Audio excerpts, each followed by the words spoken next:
Hi guys, Melissa here, and I just wanted to tell you really quick an embarrassing story and do makeup at the same time. I don't know if that's a good idea, but I'm gonna do this for you before I go to sleep because I just felt like doing makeup and then I'll remove it later. It's this one. So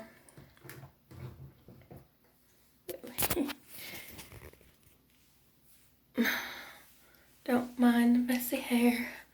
I did like it. It doesn't look good on the camera, but I did like it kind of curly.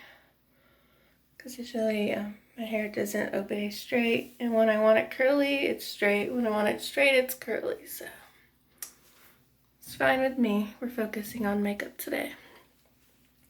So the most embarrassing story, well, I don't know if this is the most embarrassing story, but the most recent one. So we're in April of 2020, but November of 2019, I went to a sort of a comedy club, and yeah, it's very eventful, very kind of embarrassing because instead of saying to this voice actor that I don't know, I was like, felt like I was friends with him because we talked a lot on Facebook, but I never had a crush. I just like, people probably thought I did because like, I'm like the queen of like, I'm just weird. I'm like, sometimes hearts means that I'm flirting, sometimes it doesn't. It depends on my mood. Or not mood, but like, I don't know. I just like to be friendly. And so anyway, I found out that he was doing a show, so I went out and instead of saying, I'm going to leave a lot of stuff out because it's not necessary. You can find out about it if you're friends with him. But, so anyway, to make a long story short, I'm like, I feel like I don't even want to talk about it, but maybe it might be therapy to talk about it. So I'm like, instead of saying, can I take a picture with you?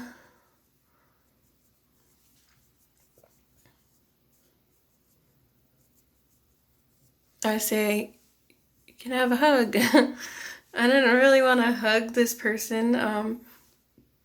I did, but I didn't. And then if I really wanted a picture, I'd probably do the opposite. Like, I've never been so nervous in my life. I was like, can I have a hug? And I'm like, why did I say that? That was so stupid of me to say that. But when you're in the moment, you're in the moment, you know?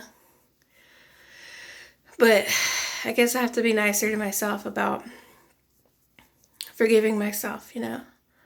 Like, I'm trying to learn how to forgive myself for, like, making a complete fool of myself. I was like, oh my god, I felt like it's such a jackass. I was like, what's going on with, But yeah. So that's kind of like the embarrassing story that you don't have, yeah, that's all I want to say about that. And you probably won't know the story unless like you're like his best friend or something. But anyway, everybody's nice. I mean, he was nice enough to take the picture with me because like I almost forgot and I froze up and like as it was like extremely far from me, I was like, oh wait, and then I let him know like, I was like, sorry, I forgot to ask for a picture. I still feel so foolish. But at the same time, it's like a good learning experience, you know, just take your time, try not to have anxiety and ask for a picture and then let them be, you know. But I was just like talking about random stuff, and which is okay because it was sort of a misunderstanding about like, I don't know. I thought it was gonna be like a fun place, and it was a fun place, but the workers there were like such assholes, and it wasn't the actors' fault. Like they were had nothing to do with like the had nothing to do with the actors. But then okay, so I went back, and it's okay that he wasn't there. The second time I went back was like in December, and I got to meet that actor that plays Dear Jerry Seinfeld, and he was really sweet, really nice, and took a picture with him too, and another actor, and yeah, it was like such a good time there, and I drank some alcohol, and yeah, drank for the first time in like 2 years. It's fun though, and I think that's all I wanted to share today. So, what else? That's all I wanted to share, and you know, I had a fun time that day. I was not like I wasn't surprised that he. I mean, I didn't. Never mind. I was like, I didn't just go to the show for him. I went for like the Jerry Seinfeld guy, and like he was like the nicest guy ever. And then yeah, so I just had a really really good time. I sat at the table with like a bunch of friends, and it was cool. So what else? That day. Oh, so I always carry around pepper spray and taser gun. But I leave the pepper spray in my car, and the taser gun is sometimes on me. And I didn't have either one. I only had the pepper spray in my car. But then, because Taco Bell told me to park, like, I can't park in their parking lot, but park across the street right there. Where like there was a bunch of tents, but then I tried to park away from the tents, like, you know, on the upper curb side of it. And to make a long story short, there was like 5 people that were definitely trans people. And the guy, how I knew like something weird was happening is like as I was getting in my car, or about to, I wasn't sure if they knew which car that I was driving.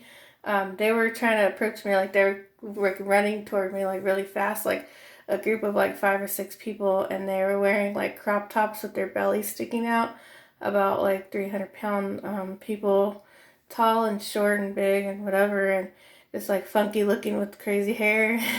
They were like walking all crazy to me, and I was like, ah.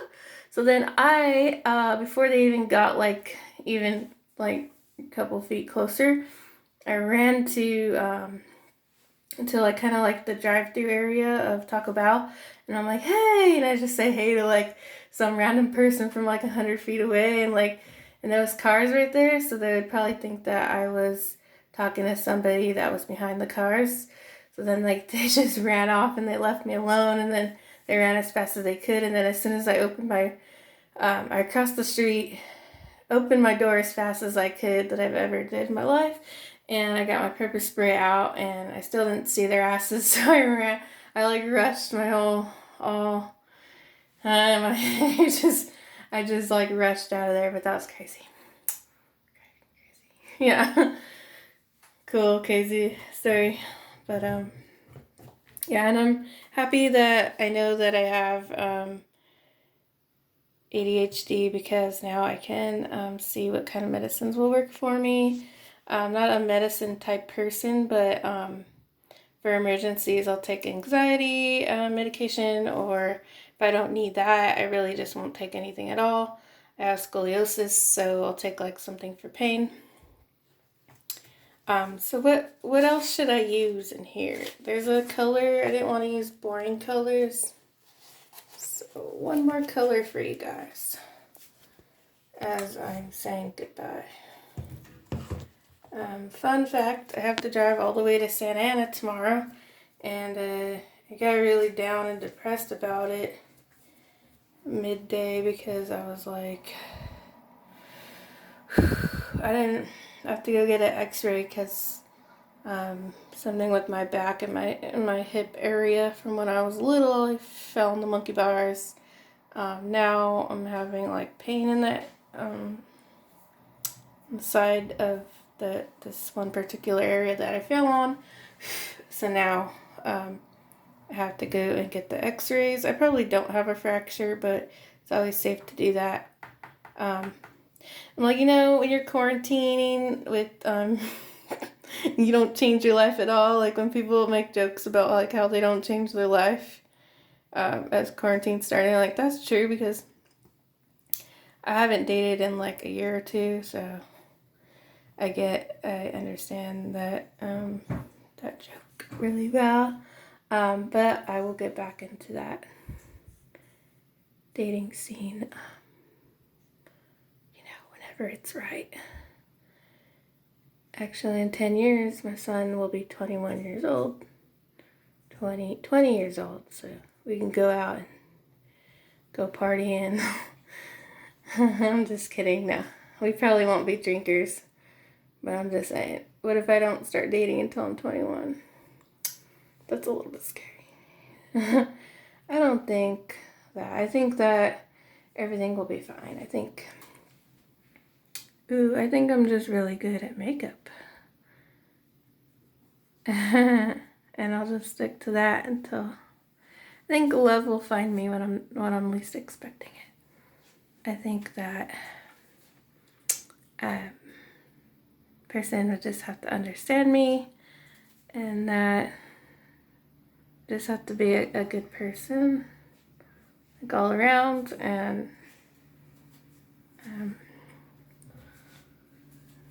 yeah, and of course, when I date somebody like that actually cares for others, and that is like responsible, and that can have a fun time and laugh with me and enjoy that and have fun.